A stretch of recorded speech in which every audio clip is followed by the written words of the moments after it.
Y'all, the best cold open of the year is here. It's the top 3 songs, Top of the Pops, top 3 songs from 1999. And I always feel very confident in when we do the 25-year-old songs, because I probably A, still sing them, and B, don't have to look them up. It's not a 1940s situation where, it's Stormy whomever and the, big band, whatever. So trying to come up with a good big band name off the cuff, and I could not do that. But all right. So in rank order, number 3, "Angel of Mine" by Monica. I don't know this song. Like, I had to go and listen to it. And it feels like such a forgettable song. I don't know why it's number 3. Monica was very big because, "The Boy Is Mine," her duet with Brandy, I will say probably one of the best duets in pop history, maybe. But this song is just kind of meh. It's just like a slow ballad. It is, yeah, it's a very typical 90s R&B ballad. Yeah, it's fine. Like, I'm not against it. I have no feelings about the song whatsoever. Yeah, it's like a good, like, smooth R&B song, but nothing crazy. However, number 2, still quote this song 25 years later, still sing this song 25 years later, might be a masterpiece, "No Scrubs" by TLC. Yeah. Can I admit something controversial here? Or not controversial, but like, we'll still love very you. embarrassing.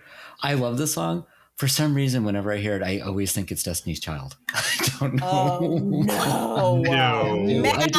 I do. I know it's awful. I always think it's Destiny's Child for some reason. I don't know why. No, T-Boz has got a voice that is not like anyone. That low kind of, and her delivery is just like, she's so cool. I will say, I don't think TLC has been the same since Left Eye, R.I.P. Of course not. Left us.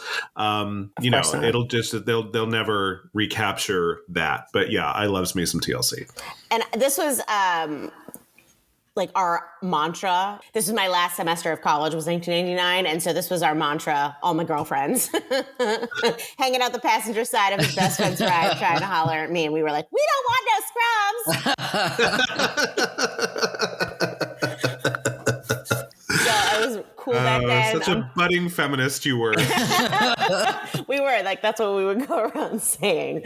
And then last but certainly not least, in anybody's mind, the 90s revival of Cher, number 1, "Believe." Do you believe in life after love? I think it's interesting that this song, when you listen to the lyrics, are actually kind of like, it's about a breakup.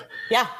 It's something that you don't quite, you don't think about it, because the song just sounds so inspirational, but it's just about, going through that rough patch. But I love this song. I do remember, though, like, telling my mom, it's like, it's so interesting how they, like, use the computer to, like, modulate her voice. And she's like, "Did they? I didn't notice." I'm like, how can you not notice? Yeah, it's like full on auto-tune. But not even trying to hide it. I mean, like, she doesn't sing that. I mean, I'm sure she held one note and they just took the track and digitally to give her those kind of jumps. I mean, it's cool. It was an interesting little piece of technology. I'm glad it hasn't, like, taken over. People use it now, but it's not everywhere. I mean, it's a lot. T-Pain uses a lot of autotune, cool. And, but also he can sing, but it just enhances his voice in, like, a weird way. Yeah. But I love that Cher probably got into the studio and started singing a regular song, and her producers were like, what's good in 1999? A little bit more auto-tune. And then they were like, in the studio. Little fun fact, Cher still holds the record for longest span of time between number 1 songs, 24 years and 355 days. Wow. If she could have just waited another 10 days before "Believe" hit number 1, that would have been, like, 25 years, like, on the nose. That would have been so great. Which means, by the way, that Cher's first number 1 song was about 50 years ago today. Oof. Wow. 25 years between number 1s, and we're talking about the last of those, which is now 25 years old. So there we are. She is still going. And she's still going. She's dating like a 25-year-old, so, mazel to her.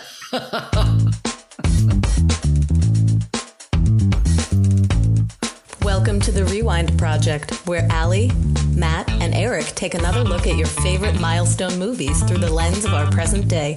Will it be a skip, rent, or buy? Stay tuned and find out.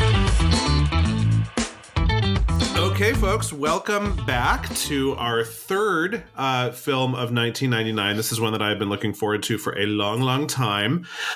Today we are talking about All About My Mother, or as it is known in its native Spain, Todo Sobre Mi Madre, written and directed by my favorite filmmaker ever, Pedro Almodóvar.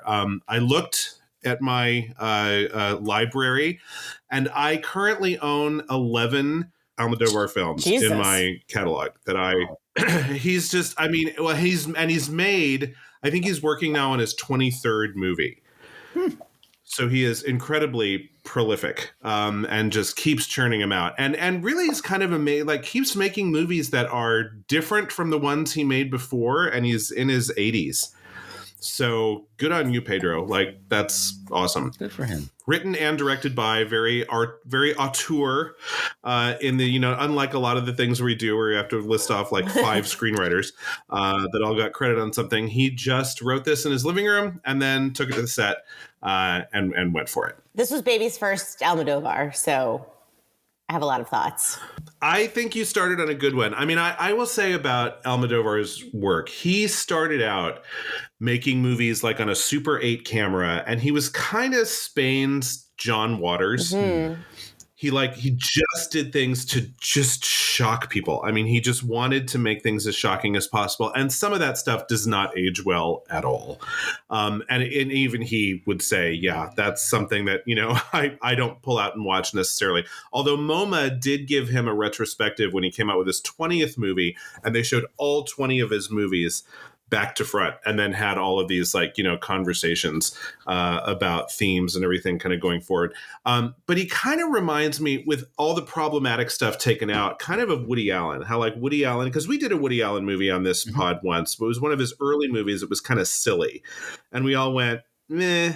Yeah. We didn't love everything you always want to know about sex, but we're afraid to ask. But Woody has certainly, later on in his career, started to get a little bit more serious, always maintained his quirky sense of humor, but started to get into some themes that were a little bit more adult. And I think Almodovar really has done the same. This is definitely a movie from that second phase of his career, where he started to make more, movies by and for adults. More thoughtful and less pooping on a lawn. So some notable achievements for this film. It's quite a long list. First of all, it is known in this country for his first Oscar win. This won the Best Foreign Language Film in the year 2000. And I rewatched it. They brought out Penelope Cruz and Antonio Banderas to announce the winners of this particular category that year. So it's pretty obvious as soon as they walked out who was going to win this one, or at least they were hopeful. It also won the Golden Globe in the same category. Over in the UK, the BAFTAs, it won Best Director for Best Film Not in the both Best Director and Best Film Not in the English Language. So he just won the Director Award at the BAFTAs. Against a bunch of British filmmakers. It won both Best Director and the Special Jury Prize, which is kind of like the Palme d'Or, but not. The Cannes Film Festival does this thing where 2 movies just get an award for being great. And one of them is the Palme d'Or, which is the pinnacle of it. And then a second movie gets what they call the Special Jury Prize. So maybe it came in second. I don't know. At the Cannes Film Festival. In Spain, their version of the Oscars are the Goyas, and it won both Best Director and Best Actress for Cecilia Roth. In 2018, the BBC critics put together a list of the best non-English films of all time. And I didn't look at the list, but I think there's a couple of Almodovars on that list. But this one ranked number 32 in that list of, I think, 50. What number 1 was. I always like to know number 1 for those movies. I don't know. We should look it up. Probably like a, Kurosawa, or maybe The Umbrellas of Schoenberg. Maybe it's that one that you saw that you hated. What What's the one with the housewife? Oh God, yes. I mean, Yeah, it could have been that maybe one. it's that. It could have been that one. Oh, that was interminable. It went on and on and on. Although I stopped watching it about halfway through because nothing was happening, and then like apparently I turned it off right before shit started to go down. So who knows? Maybe if I had actually sat through the whole thing, I And would you have were enjoyed right. it more. It's number one is the Seven Samurai, Kurosawa. So Okay, there you go. This film has received more awards worldwide than any other movie ever to come out of Spain. Wow. wow. Yes. To this day, that was a Wikipedia thing that they noted that of all the movies to ever come out of Spain, not in the Spanish language, but Spain, the country, this is the most award-winning film in Spanish Does Spain history. have a thriving, cinema industry or? Ish. I mean, I did see. I was kind of racking my brain to say, have I seen another Spanish film other than I mean, I'm such a huge fan of Almodovar as I watch all of his. There was one that came out a while ago that everyone thought was an Almodovar film only because Antonio Banderas and Penelope Cruz were both in it, and it was called For Your Consideration. And it was about these two actors on a set, and Penelope Cruz was the director of this movie and just making them do all this crazy shit. It was fun. It felt like an Almodovar movie. So I think he's had a lot of impact on just the culture of Spain. I enjoyed it. Had it been an Almodovar movie, it would not have been the worst one I've ever seen. But it wasn't. So I wouldn't, but Antonio and Penelope made it seem very Almodovar because they've both been in many, many, many, many of his films. So the plot of this film, a tragedy, which happens very early on, motivates a woman to track down her ex-husband, who was last seen in Barcelona. There, she doesn't confront him right away, but she first meets and befriends a group of fascinating and troubled women who kind of create a family of choice, if you will, a chosen family amongst this community of women. And Pedro Almodóvar loves making movies about women. Women love getting a call from Pedro Almodóvar saying, "Well, for you." It was funny because at the top of the Amazon Prime, it said that this was both a drama and a comedy, and I did not find it to be. I mean, there were a couple of moments where I laughed, but it was definitely not a comedy. Like, I can't even believe that they listed that up there because I kind of was waiting for the comedy to happen, and then like all of these kind of really tragic things mostly happen in this movie, and I was like, where's the comedy I was promised? Well, it's funny. A lot of people will say about Almodóvar that he's very adept at switching genres on a dime. And so one minute you have something that's I thought that the breakfast scene with Agrado, who can't chew because her face is all swollen because she was beaten up the night before, was actually, as things go, was pretty funny. And that, the way that she addressed it, her line on the way to Sister Rosa, it's like, how could I possibly have a real Chanel with all the hunger in the world? I thought was a very funny character. She would be very funny to be around, but the situations were not funny. No, there was no comedy. I mean, it's not even a dramedy. Like, it was a drama with like some sprinklings of a couple of laughs. Yeah. But yeah. It was a drama. It was a drama with some funny people who had a sense of humor. Right. But I would not call that comedy. No. But I do laugh when I watch this movie, mostly at Agrado, because I think she's hilarious. Correct. But yeah, I was I saw that and I was like, oh, okay, cool. It's, because the log line that I read sounded kind of wacky. And I was like, okay, it could be like a little bit of a laugh riot. Yeah. No, definitely not. So if you are so moved to continue your Almodóvar journey, Volver is much more a comedy / drama. Okay. It is about a mother who comes back from the dead to right some of the wrongs in her life. Well, I don't want to spoil it. Yeah. Like, I don't want to spoil it, but that's the setup. Okay. Let me just say that. That's the setup, and then it goes places. But there are things about, like, this woman who has been dead for a long time suddenly has reappeared. Like, what do we do about this? Because she's very corporal. She's not like a ghost who can disappear. She's got a body. I mean, she's back in all the ways. And so there's some comedy in there, but then when you find out like what it is that she did that she's trying to atone for, it gets real dramatic real quick. And so it really is both. Okay. Very much both and that might be my favorite Almodóvar film. And Penelope Cruz is so good in that. And gorgeous and passionate and amazing and like plays all the things and is so good. We're going to talk about her in a minute because she's in this one too. But let's go ahead and get into this cast. So definitely who I would consider the lead. It's very much an ensemble piece, but the first woman that we meet, and we spend about 10 or 15 minutes with her before she even gets to Barcelona, and then we meet all these other people in this cast, is an Argentinian actress named Cecilia Roth, who plays Manuela. I liked her. She was sympathetic throughout the entire film. I was, when her son, spoiler, dies, you can see that it really affects that's the tragedy, folks. You've had 25 years to watch this movie, so that's what happens. Then her son bites it. I mean, the journey that she goes on is interesting. But yeah, I really did. I enjoyed her. I thought she was probably one of the best actresses in the entire film. So I'm glad, they kind of centered around her and her pulling the rest of these women together. I found her really hard to get a read on at the beginning. I actually found that the first 15, 20 minutes, I was like, what is this movie about? Like, it's very murky until, and then, until she gets to Barcelona and you're like, oh, okay, I get it. Now it's like kind of the power of sisterhood, blah, blah, I get it. But it just was and she was very hard to read because, and I don't know if it was because of her son and whatever, but like, you couldn't really read her emotions, and she worked as like a transplant coordinator. And I was like, what does that have to do with anything? And so, for the first 15 minutes, I was like, what even is going on? Could I tell you, like, after when the son dies, all of a sudden I'm like, oh, okay, so it's obviously not a mom and son story. And then like they do I mean, it kind of still is, but yes. Then they do the transplant and I'm like, oh, is that the father? Did the father get the son's heart? And like, no, that wasn't the thread either. And I'm like, what the fuck is this movie going to be about? Yeah, pretty much. But I did think she was great. But yeah, just as a character, I was like, what is even happening?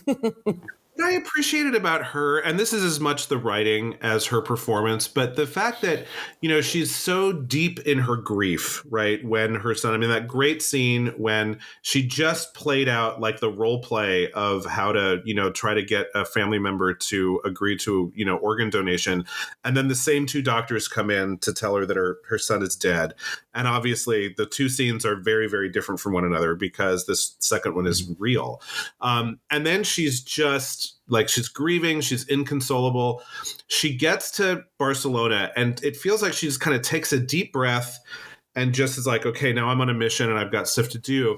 But I love the fact that the grief kind of bubbles up every once in a while. I noticed once when she just said goodbye to Rosa's mother, when Rosa's mother comes to visit, and she's like, do you have children? And she's like, one. It's like, well, do you get along with him? And she goes, he died. And it's just saying that like brings it all back. And as soon as the mother, she just breaks down crying again. And we're kind of towards the end of the movie at this point. And also like when she's on stage playing Stella, and Stella's about to have the baby. Like, this is the thing. I watch this movie like again and again and again, and I keep noticing all these new things. At that moment, it was like, oh shit, like she was playing Stella when she met the father of her child. He was playing Kowalski. And the idea that she's like, get me to the hospital, I'm about to have this baby. Like, I think that just brought everything about her son, like just rushing back in that moment, because it doesn't really make sense that she cries and wails like that as Stella. Like, Stella wouldn't cry like that. But I think Manuela's doing the crying at that point. Like, it's just one of those things where the lights slowly fade and she's still like just, these wails of grief. And I just thought that was really smart. Because grief does not work like you turn a corner and suddenly you're over it.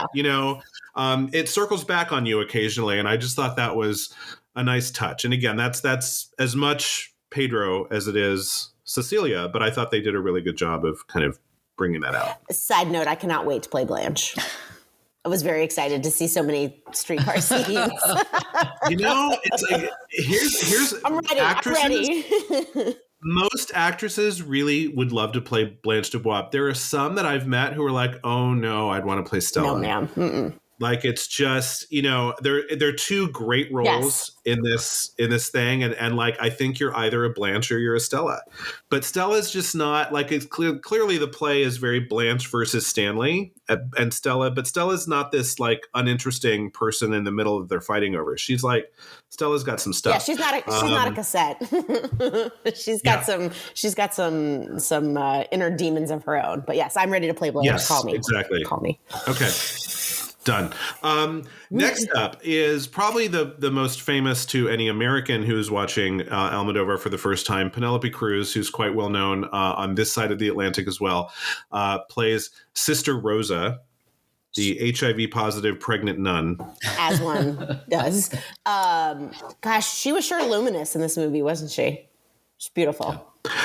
Yeah, I mean, she not glam, certainly. I mean, she's playing a nun who works with transgender sex workers. Inner light. Yes, she has a lot of inner beauty, Penelope Cruz. And you want to hear someone... That's his muse. Like, you want someone to love you, find someone to love you like Pedro Almodóvar loves Penelope Cruz. I mean, listen to him talk about her. He's just completely enamored. And when you look at all the things she's done in his movies, she's played every single kind of person. Mm-hmm. She's got a huge amount of range that I don't think people who've only seen her in American movies understand just how good she is. She's amazing. And she was just in his last film that came out, Parallel Mothers, where that was there was a whole lot going on for her in that film. What I am really taken by, when I first heard about this movie, I was like, and featuring Penelope Cruz as an HIV positive pregnant nun. I was like, that's a lot. That is a lot. Like that sounds like real campy and just real over the top, and it's not. I mean, it just every moment you meet her, she's a nun. Eventually you find out she's pregnant, and then she gets a test and the results come in, and it's just a very, I think, human reaction to getting that news. It's not that she's this weird character that he came up with on a corkboard. Like, she's a real living human being. And Penelope, I think, invests her with a lot of, not the brightest bulb in the marquee. Our sister Rosa makes some bad choices, but a good person. Yeah, I wish she hadn't died at the end. Spoiler. That felt a little cliche for me, because as soon as she said it, I was like, okay, of course she's going to die, and cut to the funeral. I didn't love that. Yep. I didn't love that. I mean, choice, the minute they show that she's sick, you just kind of know that she's not long for this world. It was not surprising. It's like a Rit scenario. But it's interesting. We don't really know exactly how she died. I assume that she died in childbirth. That's what I thought. But it doesn't necessarily need to be that HIV had anything to do with her death. I mean, childbirth is just, but cesareans are typically pretty safe operations as operations go. They're planned. But she had high blood pressure, and that is the kiss of death for a lot of pregnancies. And so if you have high blood pressure, plus you have placenta previa, which is like the placenta is breaking away from the uterine wall, and you're HIV positive, and you have to have a cesarean, and like the odds were against her for all of all of her issues. That's interesting. Yeah, I never really thought about that before. But I think she's essentially a very tragic figure. I mean, I am kind of like you, Matt. When I saw this movie even for the first time, I was like, she's going to be the tragedy. Tragedy number 2. She fills it out because yes. But she makes it work because you do fall in love with her. I mean, she is this luminous presence on screen that you can't help but be drawn to. If you were young, you were going to die in this film. That's basically, he killed off everybody like 20 something and under. Yeah. 26 and below. Yep. That's true. Interesting. And it was also kind of, Manuela shows up in Barcelona and needs help, right? I mean, she's dealing with her shit. But I think what's interesting about her, and Sister Rosa's kind of the first time that happens, is she really starts to become everyone's caretaker. And I start to think that that's kind of where, even though her son dies very early on, the motherhood theme kind of keeps going because she takes care of Rosa, she takes care of Uma, she takes care of Rosa's mother. She just takes care of everybody. And that's part of what is kind of going on in this as well. So speaking of Uma Rojo, which translates to red smoke. What a stage name. That's a great stage name. Yeah. Marisa Paredes, who is another long-term Almodovar actress. She was in The Flower of My Secret. She's in The Skin I Live In. She's in High Heels. She's in a number of his films. Plays Uma Rojo, the theater diva who plays Blanche Dubois on screen, and a very larger-than-life actress off-screen as well. I enjoyed her. I loved her, but I also see myself as a larger than life on stage diva. So I was like, oh, okay, I know, we're a little compadre. But yes, I thought she was great. I did, and this is a problem I had with the movie intermittently throughout the whole movie, is that I just felt like it was real life, but it wasn't real life. Like, in what life do you befriend this random person that like comes into your dressing room? I had to actually rewind that scene because all of a sudden they're like going to the car and I'm like, you just met this person who like basically busted into your dressing room and now you're going to like take them on a drive to find your lover. And I just was like, in what world do these super quick, like I've had quick friendships, but like not in that way. And so I don't know if that was like supposed to be a little bit heightened or a little bit surreal, but there were instances, and we'll get into it, but when Agrado makes her little monologue in front of the stage and everybody's like hysterically laughing, I was like, I mean, it was funny, but it wasn't like, I'm going to pee my pants. So there were moments in this movie where I was like, this is like a little bit to the left of real life. I don't know. Well, like the conversation that they had, like, as Uma is introduced to Agrado, like, you know, Penelope Cruz's sister Rosa is like telling her all this stuff, and Uma's like, well, I didn't know that. She's basically lying to me. And it just kind of laughs it off later. Like, you know, she's not angry. They don't come to heads about any of it. They don't work any of it out. They just laugh it all off. And it's like, oh, okay, well, that doesn't seem really real. That doesn't seem realistic to me. Right. What's going on. Yeah, and I mean, melodrama is a word that gets thrown around a lot when you're talking about Almodovar's work, and he does deal in kind of this heightened reality a lot. I think, you know, those two situations, both of them, the first one, I think that mostly Uma's just like, my junkie girlfriend is off scoring heroin and I need to do something about this now, and Manuela's a warm body that's in the room. Who could drive. And who can drive, you know? So it's just like, will you do this for me? And I think that also she's a theater diva. She's used to fans who will do all kinds of things for her if she asks. And then she quotes on the way to the car, I've always depended on the kindness of strangers. So that was a kind of a neat touch. At the beginning of this movie, you know, you saw a little scene from All About Eve on TV that was funny to watch because it was dubbed. But like, if you're reading the subtitles, you can read their lips, but then you're hearing this Spanish, on top of that.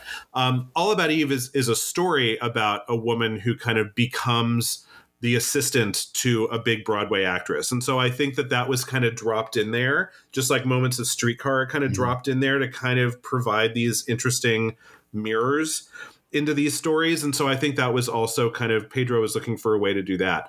I think when Penelope was just, you know, spilling all the tea and not doing so, like, you know, the last thing she says is, did she tell you anything else? Well, she told me not to say anything. So, okay, that was, I think that, you know, I think Uma, when I look at that moment and I kind of see her face, she understands the truth of what Manuela's saying. This relationship is not going to work out. She's in a relationship with a heroin addict and it is not fixable, you know? No. And so it's not something that she's saying something cruel. She's just saying this is not going to end well. It was also private information that was not to be shared. So, I mean, that was part of Uma's life that was not information that was supposed to be told to other people. So it's like, how trustworthy now is Manuela? I mean, is she going to keep my secrets or not?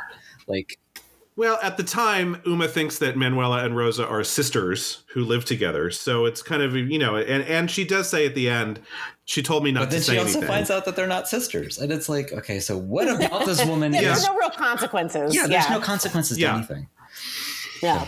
And I guess that never bothered me. I mean, it's just one of those things that I think that in that particular kind of human moment, I think Uma just says, you know what, she's probably right. Like, this is going to be a tragic story for me. Like, we're not going to have a happily ever after in the suburbs of the white picket fence, because every time I think it's going well, she runs out of the theater and finds heroin. And and I don't think Uma's got a very realistic picture of what addiction is. I think the movie knows what addiction is, but I don't think that this character has an understanding of what that really means. Next up, my favorite character in this whole movie, Antonio San Juan as Agrado, a transgender sex worker who later on takes over for Manuela and becomes Uma's backstage assistant and her Girl Friday for all things. And hilarious, and loved her. No notes. Best character in the movie. I wonder if she was the inspiration for Hank Azaria in The Birdcage a little bit. I mean, maybe. I don't think she's as flighty and as dim as I think she's a lot smarter. No, but this is like, I could definitely see like a characterized version of her transformed into The Birdcage as a comedy, whereas this is, she is the comedic relief inside this dramedy. Yes. And I love Agrado, except for the moment where she goes off on drag queens, which I thought was kind of like, ooh, harsh.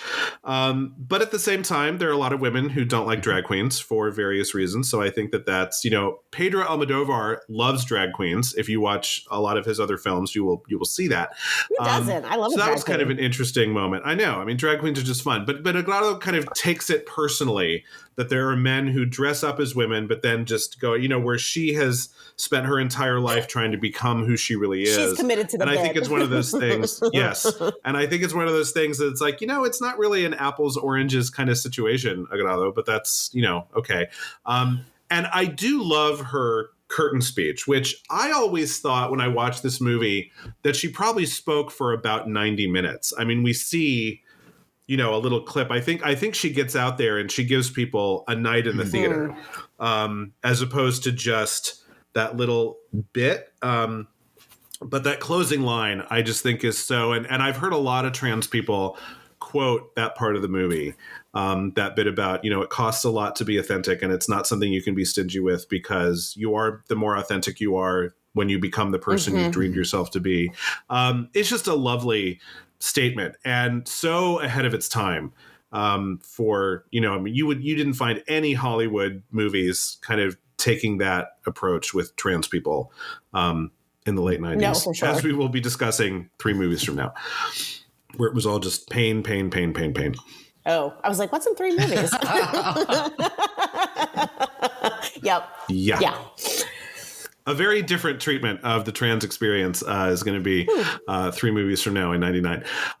Next up, Candela Peña as Nina, who is Uma's junkie, heroin-addicted girlfriend, who is also playing her sister on stage, but is her lesbian lover off stage, which I just find that whole setup to be a little creepy. I've always found it weird when people who play siblings, like, they're not related, but they hook up off stage. I'm like, that's just so weird. And I get it. That's my own hang up. It doesn't bother me. Also a dramatic age difference between the two, which that just seemed weird on stage as well. So. Well, Holland Taylor and Sarah Paulson. Hello. True. There you are. It happens. I mean, it happens in. Are you guys watching Capote versus the Swans? So I watched. It's happening a lot in that show too. I watched the first episode, and now I can't get back into my Hulu. It's really its first world problems, but I don't know why. I will watch it. I actually have heard that it is not great. That is. I watched the first episode.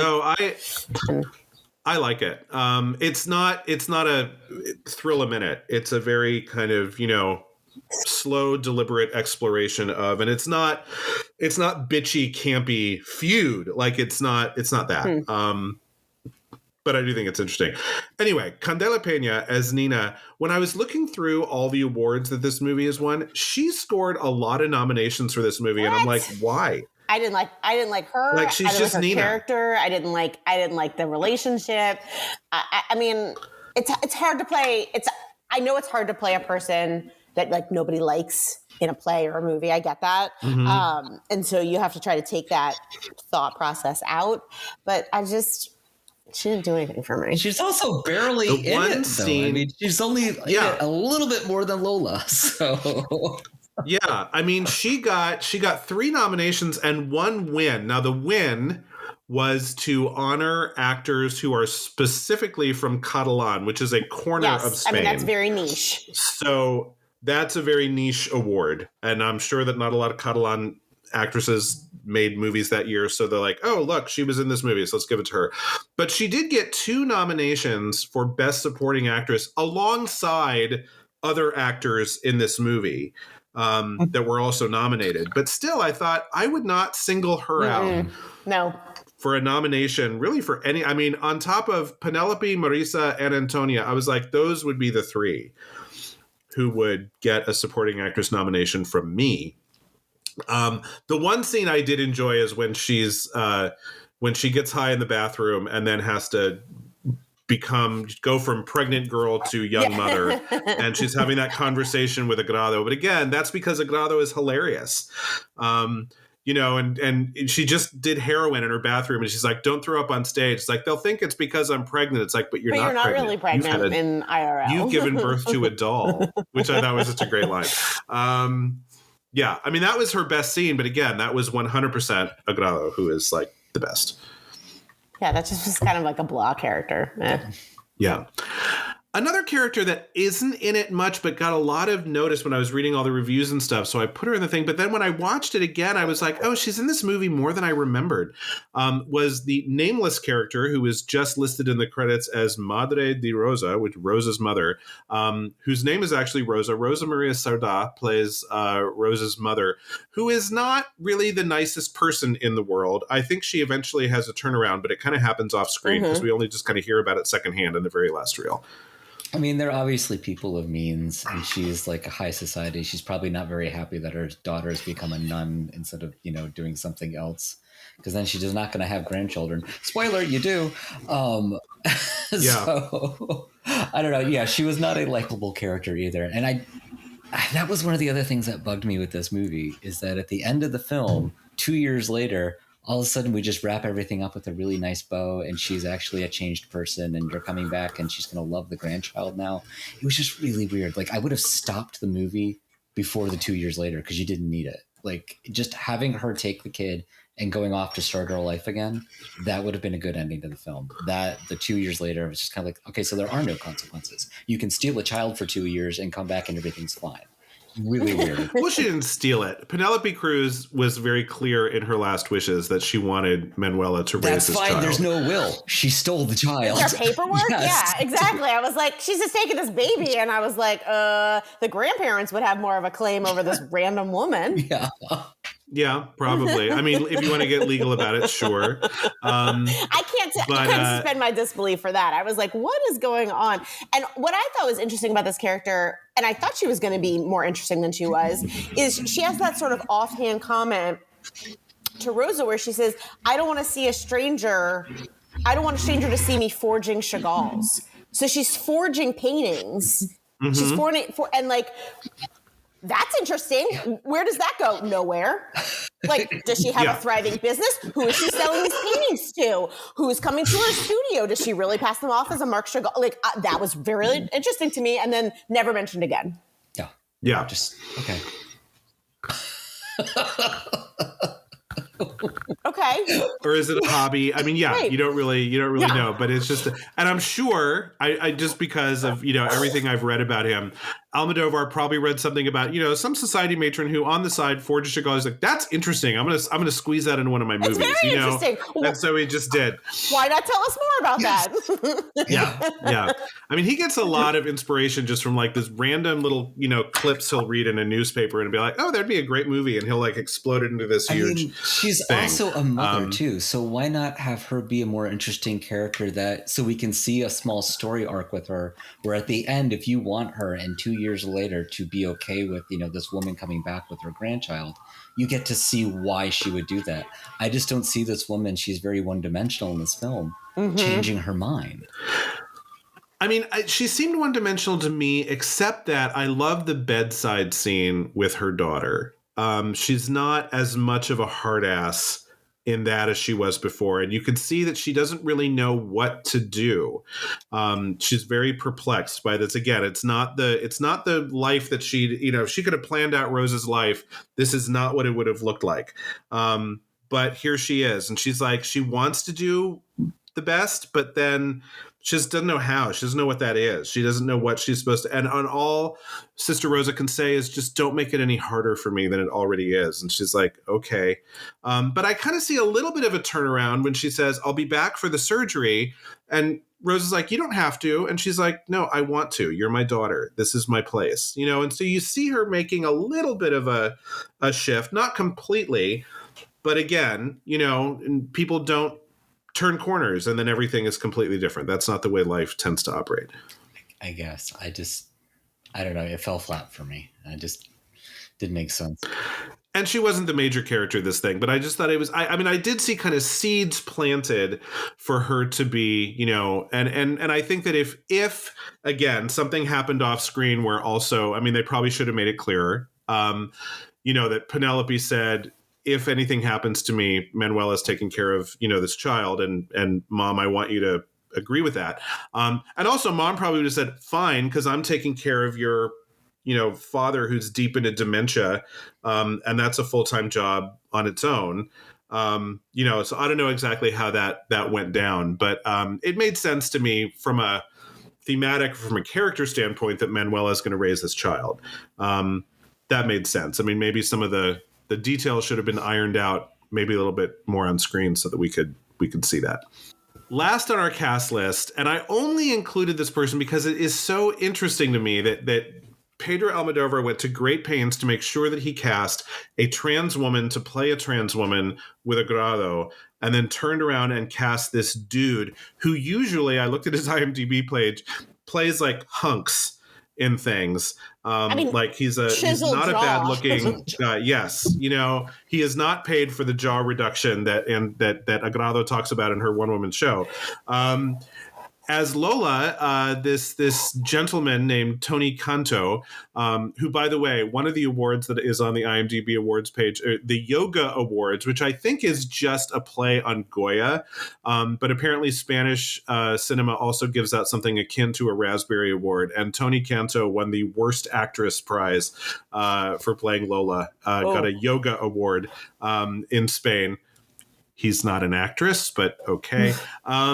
Playing the ever-present, you know, talked about continuously but not seen until the very end in a very bad wig, Lola. I mean, you knew that Lola was down bad when she shows up with that wig. Wow. That was Party City on her head. Yeah, that was not a good wig. That was, you know, and yeah. I was like, oh, not in a good place. Lola, not in a good place. Yeah, Lola's in a bad way. And Lola's got some very broad shoulders, and yeah, and you know, and is just, I mean, unlike Agrado, just shows up, and you just feel like this is a man in a dress. Yes, for sure.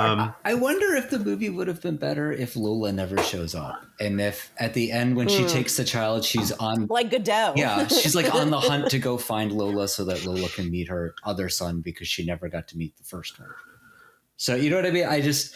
I don't know that Lola needed to appear. I don't think she really added anything to the movie at the end. Well, I think that that this entire film, I mean, if anyone had kind of an overarching, you know, motivation, Manuela felt bad that she lied about Esteban's father his whole life and was going to tell him later that night, if he hadn't been hit by a car, she was going to tell him the whole story, but never got to. And so now that he's dead, it's like the one thing I can do for my son, even though he's gone, is try to, you know, relay this news that you had a son. So that was her whole mission. And I think if that hadn't happened, there would have been like, so what was this movie even for?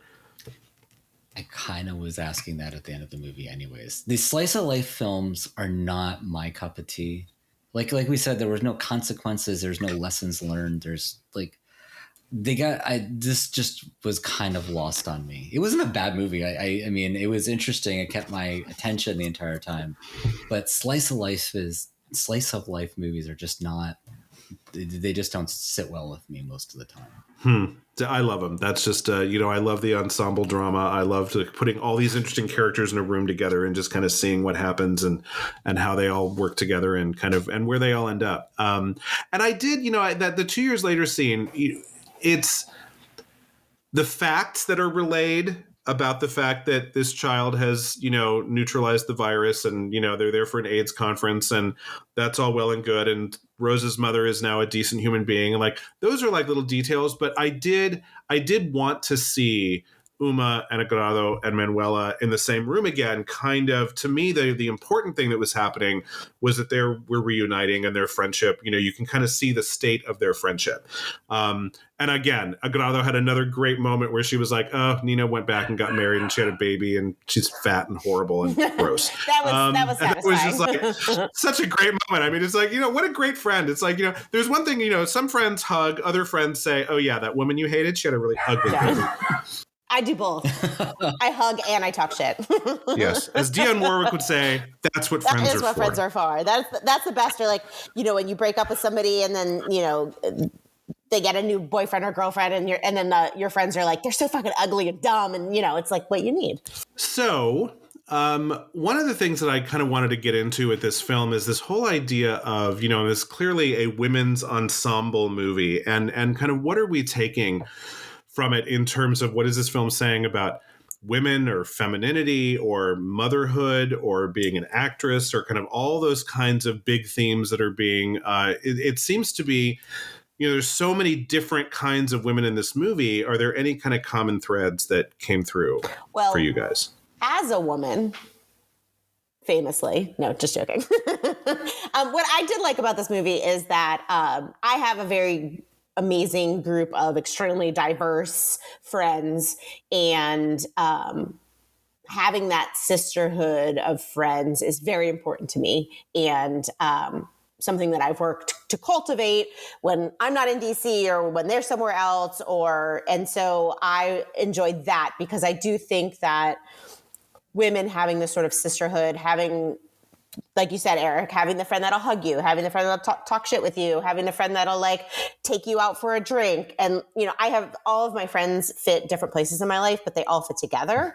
And I always, I love to see that, because I think that is really just a very important and should be important for everyone to have that sort of group of friends that you can rely on. And I did enjoy that part of the story. Yeah. And I think that, as you're talking, Allie, it kind of makes me, think about, yes, on the one hand, there weren't any consequences for Manuela kind of spilling all of her guts about Uma.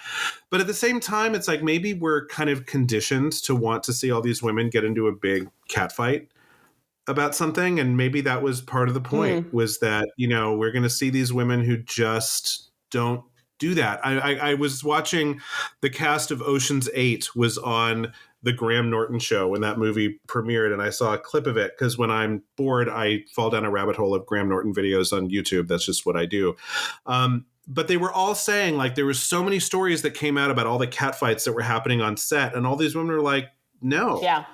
Like, that's just misogynist bullshit, that this idea that women can't get along and that we're not predisposed to become friends with each other, that we just snipe at each other all the time. That's not real. At the same time, though, I would think Uma, when she finds out that she's being lied to by this person that she just met, there has to be some tension there to find out why in a greater story. And it just kind of gets laughed off. And so I'm not looking for a cat fight. I'm looking for some resolution. And that, I don't know, there just nothing happened there. So I'm like, okay, so people just, it doesn't matter. I did enjoy, and I thought that was very progressive, that they just accepted Agrado as a woman, which, you know what I mean? Like, there was no question about it with anybody. And honestly, even the guy playing Stanley, that was just kind of like an awkward scene where he wants to come in and get a blowjob. But it was just like, he had no problems with it. And I love that. I love that whole scene, because he was like, okay, so you have tits and a dick. And he was sort of fascinated by it, but like not in a derogatory way. And I just, and she handled it so well. I'm sure she was practiced in it. But yeah, you're right. Like there was no anger in it. There was no evil in it. It was just like, I'm actually kind of just curious. Yeah. It's like, do you all not get that I've retired? You know, and then finally it ends with, all right, I'll suck you off just to prove how open-minded I am. And you know what occurs to me is that Agrado, I think, just really likes giving head. I think she loves it. Sure. I mean, She talks about it all the time. And, you know, I mean, I think she was kind of offended by the request, but when she weighed, you know, should I, well, but I want to. So I mean, he was there you are. good looking. So, I mean, you know. Mario was he was dishy.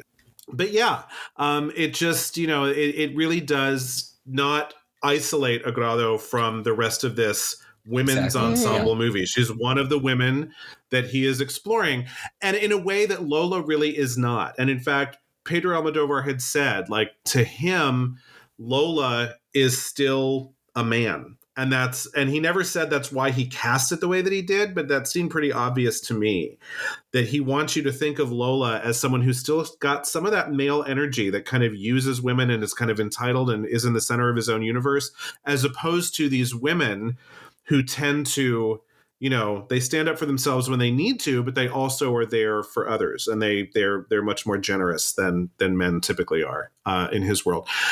This movie goes to some pains to mention lots of other gay writers who famously wrote about women. So at the very beginning, Esteban gets a Truman Capote book for his birthday. We see lots of scenes from Streetcar Tennessee Williams.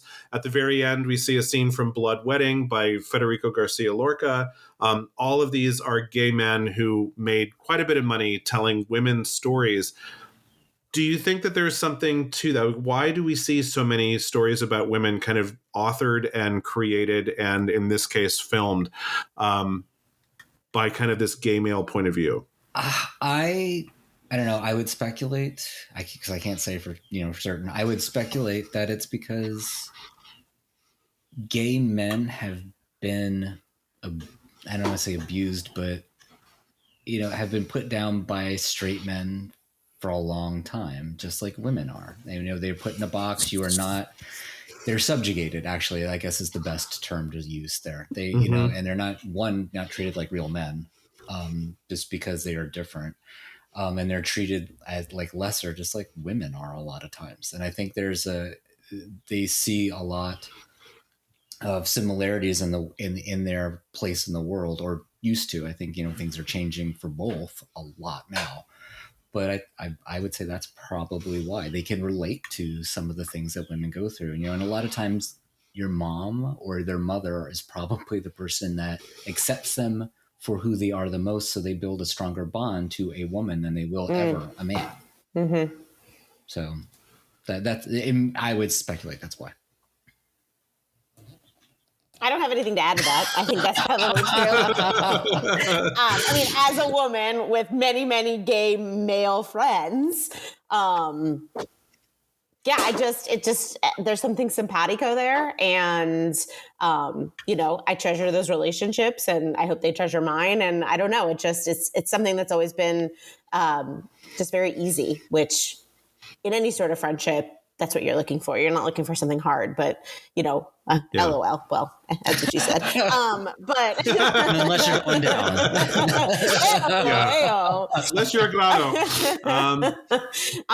But yeah, I think there's a lot of similarities there, and I think you hit the nail on the head, Matt, about why. Yeah, I've often been kind of curious as to why women and gay men have this, straight women and gay men seem to have this, very simpatico kind of setup that lesbians and straight men certainly do not. No. And I think that is, I mean, anecdotally maybe, but not, really in life. And I think that, hashtag patriarchy certainly has a lot to do with that. But it's also, there's a cultural thing, I think, going on with this one, too. Because Pedro has said stuff about, in Spain, writing for men are either kind of like these big kind of macho guys, or they're just not very emotionally available. And so if he wanted to tell emotional stories, it was much easier for him actually to write a bunch of women in a room because they will be much more open and much more kind of clear about who they are and what they want. Whereas men are always kind of behind some kind of wall. And I think that that's probably exacerbated in Spain. I don't think that's absent in other places in the world, because I think that's part of what masculinity kind of teaches. boys to be. And I think gay men can break free from some of that because we don't play by your biggest rules, so we can break some of your other ones. But yeah, but it continues. I mean, I noted on my little notes here, it's like, Michael Cunningham, who wrote The Hours, George Cukor, who was a film director in the 1930s, Todd Haynes, who just recently made May December and has made a bunch of other movies about women. I mean, it kind of continues to this day. There's a lot of I think, from my own gay male perspective, some of the best stories I've seen about women actually come from this slightly to the left perspective, where I think gay men are close enough to women's experiences, but can also sometimes observe in a way that they're not writing about themselves. They're writing from a very kind of observational place. Okay, let's get into some fun facts all about my mother. Woo.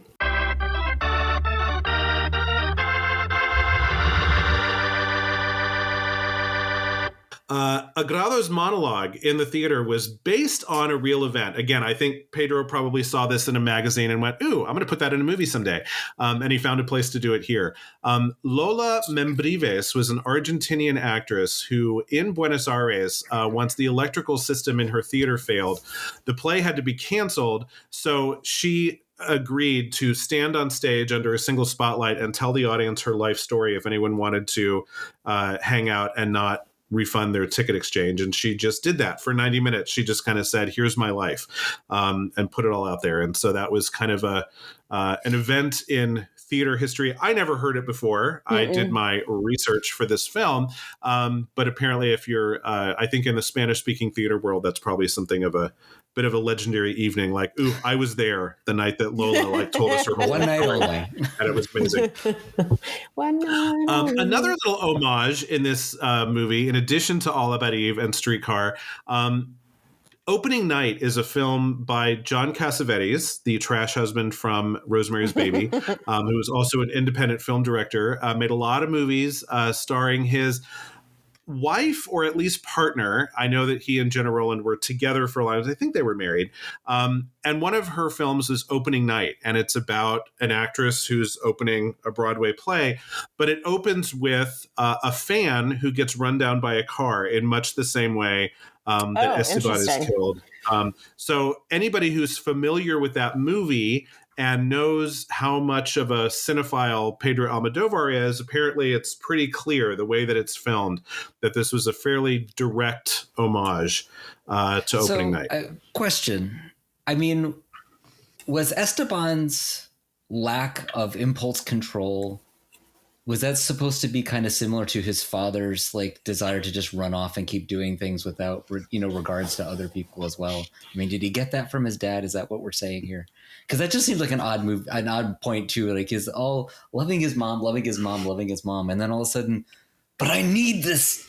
I need this autograph, and I'm going to run into traffic. That just seems so bizarre. Well, this last time I notice new things all the time when I watch this movie. This time, do you remember when he crossed the street to get to the theater before the play, and he was almost hit by a car? There was definitely some telegraphing going on. Yeah, I mean, there was a little bit. It was not only this is the kind of thing that can happen to this movie, but also this is a kid who can get run down by a car, because he will run into traffic, because he's just kind of, and it also kind of sets her up as a mom, because look both ways before you cross the street is such a mom thing to say, that it was kind of this interesting moment. And I was like, why is that in there? But I think for a couple of reasons. And it's, certainly I think to set up, kind of a mirror for this second thing, just like the organ transplant conversation from before is kind of a mirror to the one that comes a little bit later. I think he does that a lot. I don't know. I just find that fascinating that he had a little too much of his dad in him. Yeah, and they all had the same name. I mean, almost every man in this movie is named Esteban.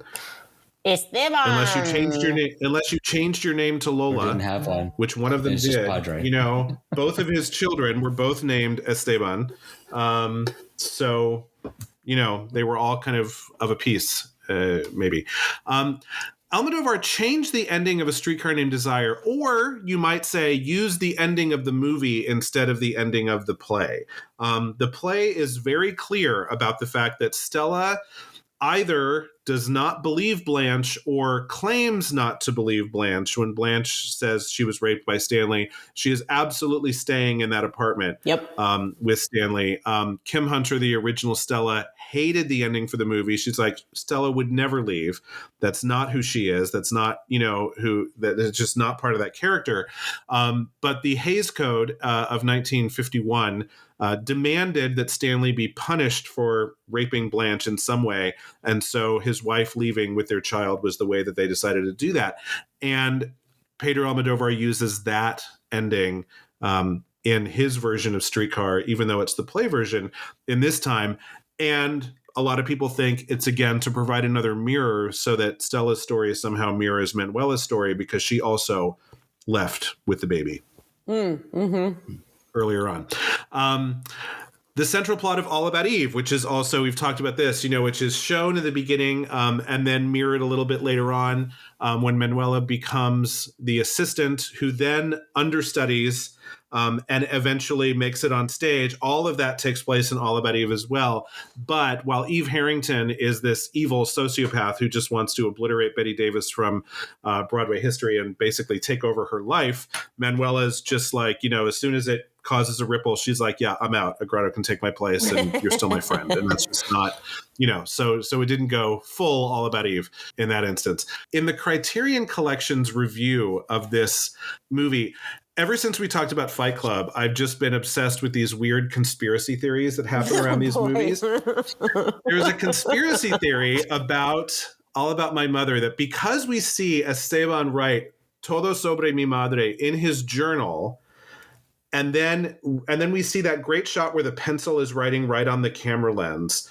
And then the title appears on the film on screen right after that one of these reviewers said the rest of the film is actually a story that Esteban is writing, where he kills himself off to get out of the story and then basically resurrects his father, who probably is really dead, but gives himself a dad through wish fulfillment. And the rest of the movie is just a story that he wrote. Okay. Anyway, that's very Newhart. Like I woke up and it was all a dream. Like, yeah, exactly. So I'm again, showing my age, Newhart. I tend to think that conspiracy theories that you have to think too much about are probably all full of shit, because the filmmaker would have just told you if that's what he wanted to do. And Pedro does that a lot, actually. There's a lot of times when you're watching he'll make a movie about a filmmaker, and then you'll realize that 3 scenes that you've been watching were actually the film that this guy is making, as opposed to things happening in real life. He does that in Bad Education. He does that in Pain and Glory. He does that in quite a few of his movies. So I think if he wanted to do that here, he would have just done it. But anyway, that's a conspiracy theory that somebody made up. Last little fun fact. In 2007, the Old Vic Theatre in London decided to produce a stage adaptation of All About My Mother. And they got together a pretty good cast. Leslie Manville, who played Princess Margaret in the last 2 seasons of The Crown, played Manuela. Diana Rigg, who in this country is probably best known for playing Olenna Tyrell on Game of Thrones, played Uma. Joanne Froggatt, who played Anna Bates, the downstairs maid in Downton Abbey, was cast as Sister Rosa. And then Mark Gatiss, who again missed the point. He is probably best known for playing Mycroft Holmes on Sherlock. He all got up in drag to play Agrado. Reviews were very meh. I mean, on this movie. Everyone said it was okay, but why would you watch this if you could just watch the movie, which is 10 times better? I don't understand how this would translate well to stage. Yeah, and I love all those people, but no, absolutely not. Yeah. Okay, so are we ready for a game? Always. Okay.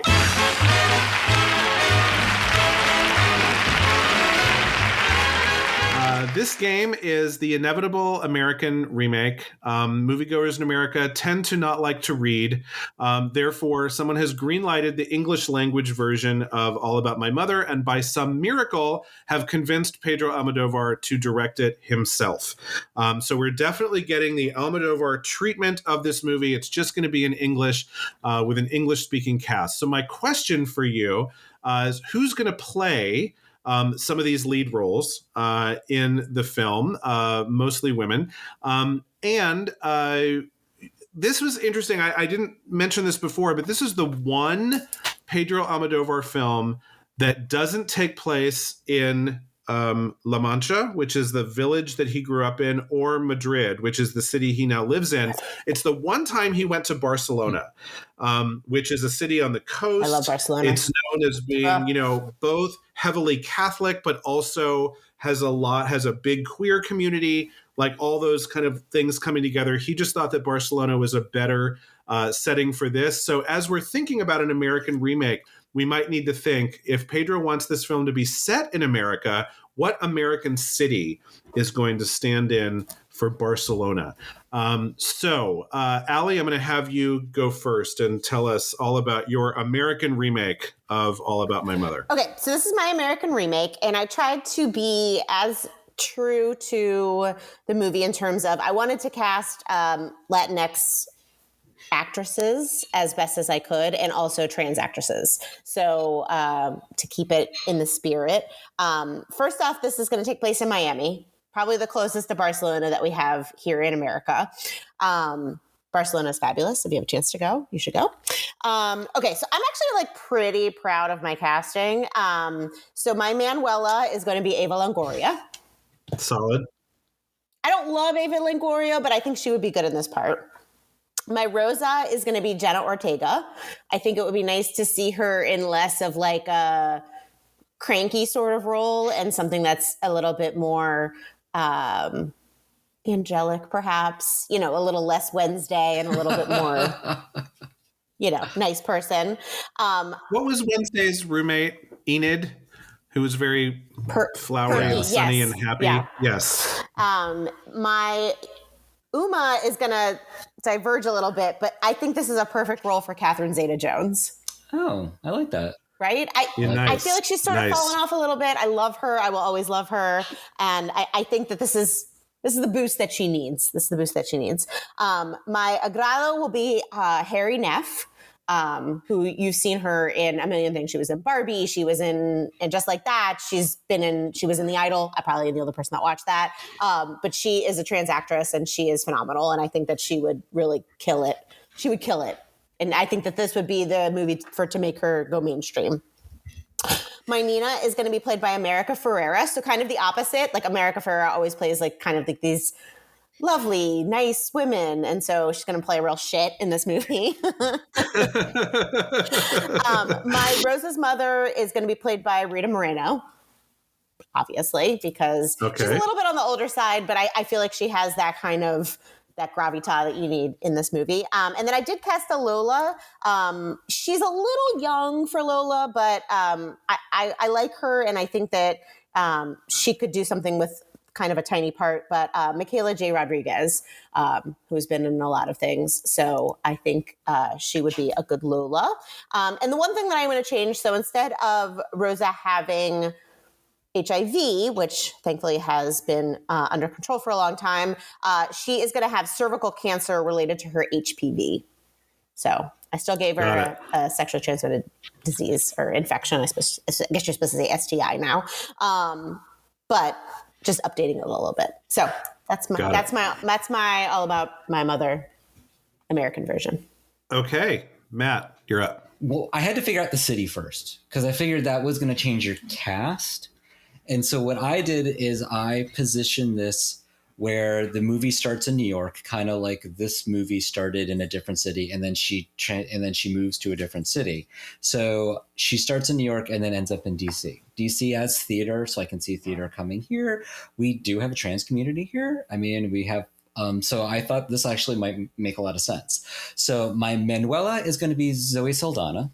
Okay, she is now in her 40s. I love Zoe Saldana. I think she can do a lot of things.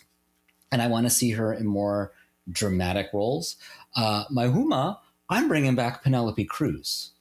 She is now at the age where she can actually play Uma, and I think that makes a lot more sense. My sister Rosa is going to be Haley Steinfeld. So I'm mixing. Oh, I love her. I think she could do this role, and I like the fact that she's going to be hanging out with people that are ethnically diverse to her now too, because that's something that doesn't play in this movie. My Agrado is going to be Laverne Cox. My Nina is going to be Selena Gomez. which I want to see her play a drug addict. I think that I love her in Only Murders in the Building. She's actually really grown on me, and I really love her in that movie. And then Rosa's mother is going to be a Renee Zellweger. So she is going to be a DC money bitch is basically what she's going to be. That's interesting. And it made more sense to me for to add this more thing that like, I really don't like you hanging out with these people. You know what I mean? So I'm going to change up the story a little bit. At the end of the movie, if like I said earlier, if Manuela is going to steal the baby and then come back 2 years later, we need to stretch this movie, and I need to see more of Rosa's mother in the film too, so that we can see more of a character arc for her as to why she would end up in the movie forgiving Manuela for taking the child and then coming back with it. You know what I mean? I want to see some of that. So I need some more resolution there. But that's my film. Okay. Yeah, based on our conversation, I think if I were doing a remake of All About My Mother, I would just leave Rosa's mother in the room to overhear the conversation between Rosa and Manuela, where Rosa says, "I want you to raise my child." And then they both look at Rosa's mother, who goes, "Fine." And then I think that would solve a lot of things. I think she would probably storm off, but at least she heard it. And she could at least at that point, there is some resolution to coming back to it. Yeah, I think you could. I think that would probably fix a lot. So I have some overlaps in my cast list with both of you, actually. And usually I have, when I'm hosting, I have all kinds of like plan Bs in case somebody picks my stuff. But I'm not going to this time because I just think it's interesting. My Manuela is my go-to. I've probably cast this person in 10 things already, but I think she can do anything. And so I'm going to have Michelle Williams carry my film as Manuela. I just think she's probably one of our best. She's been nominated for 5 fucking Oscars at this point. Give Michelle Williams an Oscar. I know, right? What the hell is wrong with you? Next, I read an article recently that was like, about one of our most underrated actresses. And I read this whole thing and I'm like, you know what? You're absolutely right. She's fabulous. And I don't think I've ever cast her in anything. So my Uma is going to be played by Naomi Watts, who is currently killing it in I don't think she's underrated. I wouldn't consider her underrated. Well, she hasn't been getting great work for the past decade. Okay. She's not getting the scripts that she deserves.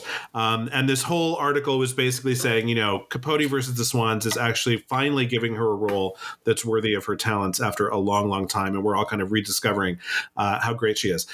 Just like Ali, I cast Jenna Ortega as Sister Rosa in mine. I think that's just like a lovely choice. And I think that, again, and I love the fact that she'd be a little bit even younger than Penelope was as Sister Rosa. I cast Michaela J. Rodriguez as my Agrado. Okay, all right. I think she would be lovely in that role. She's in Pose. She could do both, like the deep feeling stuff, but also a real quippy one-liner. For Nina, for whatever reason, I thought it was kind of I wanted to cast at least one queer actress to play part of this lesbian couple, and someone who I thought could bring a lot to Nina, and I would probably write her a little bit more three-dimensionally. And I cast Sarah Paulson to play Nina, a little bit closer in age to Uma than in this movie.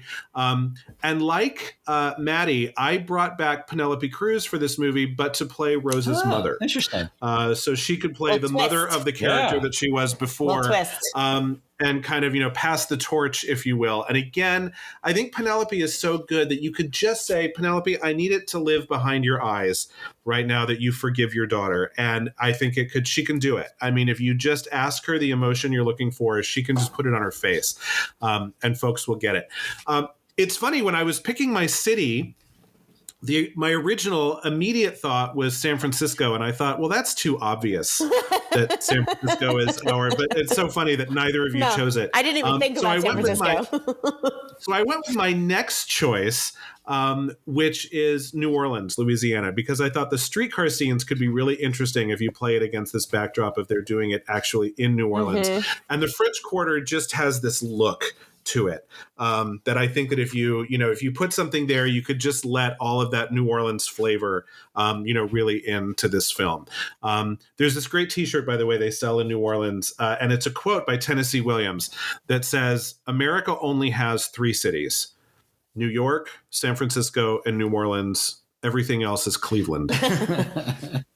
Which I think is kind of, there's some truth to that. When you're in any American downtown that's not one of those 3, you kind of sometimes might not know where you are.